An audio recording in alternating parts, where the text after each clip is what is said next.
नमस्कार मित्रांनो, रविवारी सकाळी आम्ही सांगोल्याच्या बाजारातून एक खोंड खरेदी केलं आणि येताना पंढरपूरमध्ये विठ्ठलाच्या दर्शनाला गेलो. तर विठ्ठलाच्या दर्शनाला गेल्यावर मला एक गोष्ट समजली. आपली जुनी खरी परंपरा कुणी जपली असेल तर ती जुन्या लोकांनी.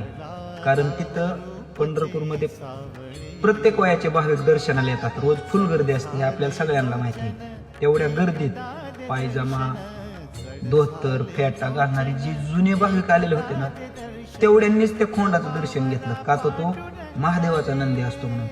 तरुणांनी एकानेही दर्शन घेतलं नाही. माझा ह्या व्हिडिओत सांगण्याचा मुद्दा एकच आहे की आपली ही जुनी परंपरा जर जपली असेल ना तर फक्त त्या सोन्यासारख्या जुन्याच लोकांनी. आणि या जुन्या लोकांमध्येच आपण विठ्ठल बघितला पाहिजे. साक्षात विठ्ठलाचं दर्शन भेटलं. ऋण तुझे